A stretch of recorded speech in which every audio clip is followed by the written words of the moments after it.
47 साल बाद America Iran के बीच पहली बार आमने सामने मीटिंग। इस्लामाबाद में ईरान ने दिखा दिया पावर। अमेरिका ईरान के अरबों डॉलर रिलीज करने को तैयार।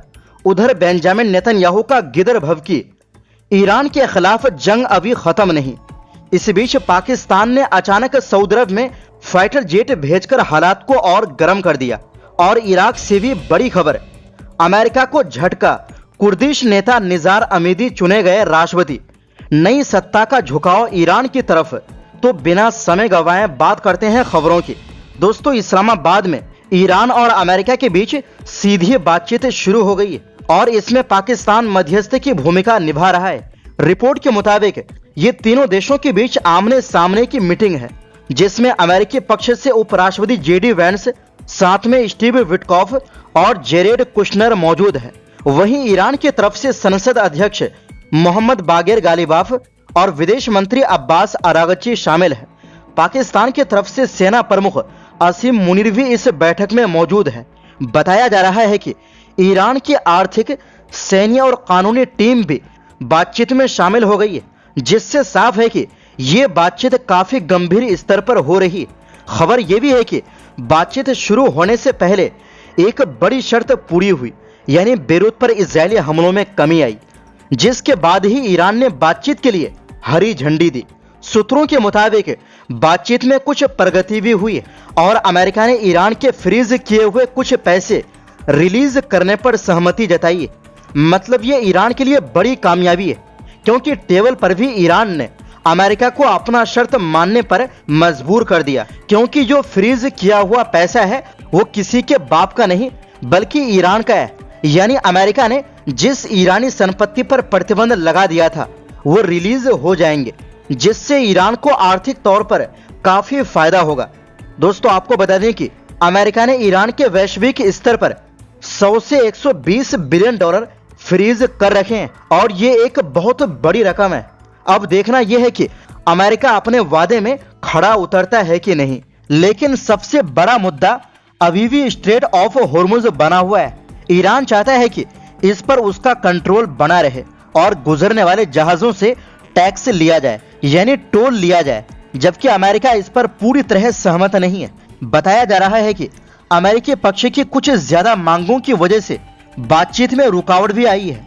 लेकिन दोनों तरफ के एक्सपर्ट अभी भी तकनीकी मुद्दों पर काम कर रहे हैं। रिपोर्ट के मुताबिक अब तक 2 दौर की बातचीत हो चुकी है और संभावना है कि एक और दौर हो सकता है। जरूरत पड़ी तो बातचीत को एक दिन और बढ़ाया भी जा सकता है। इस बीच डोनाल्ड ट्रंप ने बयान दिया कि इस समय ईरान के पास सिर्फ एक ही कार्ड बचा है, यानी समुद्र में माइन्स बिछाकर जहाजों को खतरे में डालना।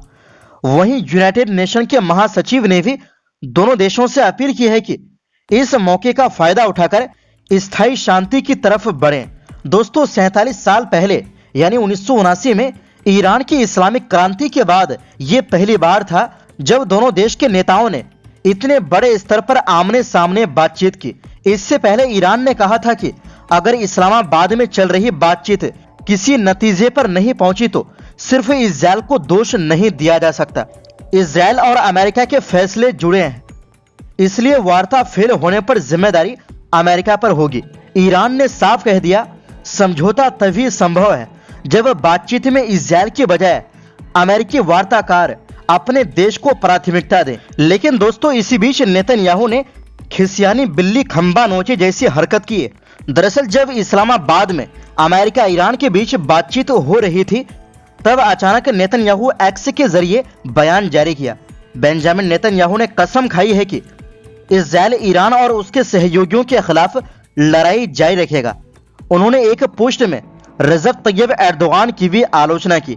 नेतन्याहू ने एक्स पर लिखा, मेरी लीडरशिप में इजरायल ईरान के तथाकथित आतंकवादी शासन और उसके सहयोगियों के खिलाफ लड़ाई जारी रखेगा।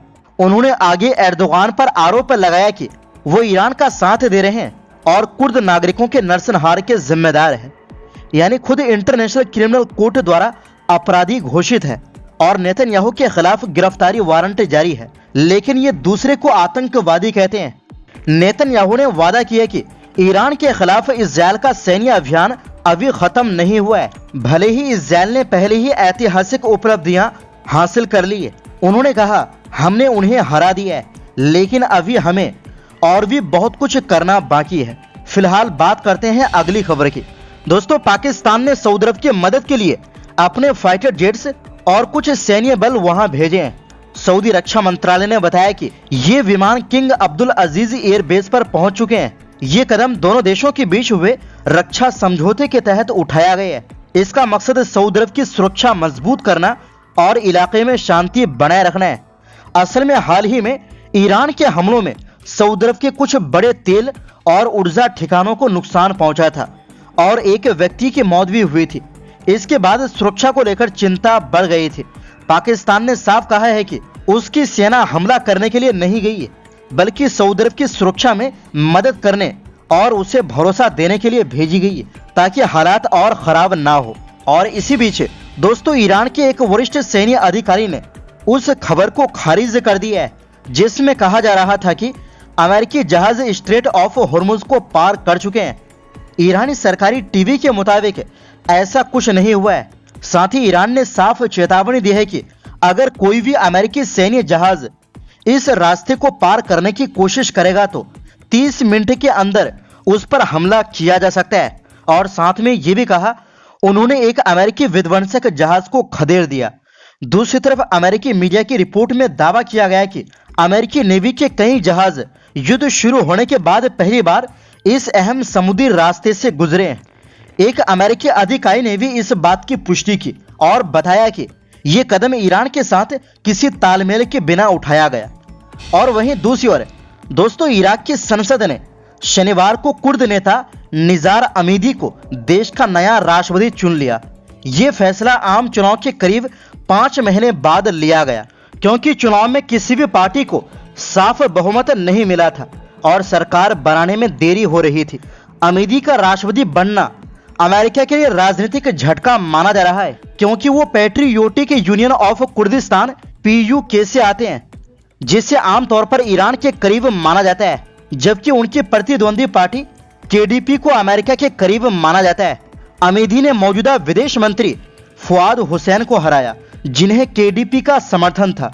अब अमीदी के राष्ट्रपति बनने के बाद सत्ता का संतुलन अमेरिका के खिलाफ जा सकता है। इसकी सबसे बड़ी वजह यह है कि इराक में सरकार बनाने की प्रक्रिया अब ईरान समर्थक शिया गठबंधन के हाथ में है, जिसे कोऑर्डिनेशन फ्रेमवर्क कहा जाता है। ये गठबंधन पहले ही नूरी अल मलिकी को प्रधानमंत्री बनाने का संकेत दे चुका है, जिनके रिश्ते ईरान के साथ मजबूत माने जाते हैं। ऐसे में अगर नई सरकार ईरान के करीब जाती है तो इससे अमेरिका की सैन्य और रणनीतिक स्थिति कमजोर हो सकती है। इराक में परंपरा के मुताबिक राष्ट्रपति कुर्द, प्रधानमंत्री शिया और संसद अध्यक्ष सुन्नी समुदाय से होता है। ये चुनाव तय समय से काफी देर से हुआ। अमीदी उत्तरी इराक के दोहुक इलाके के रहने वाले हैं, पेशे से इंजीनियर है और पहले 2 राष्ट्रपतियों के सलाहकार भी रह चुके हैं। तो फिलहाल के लिए इस रिपोर्ट में बस इतना ही।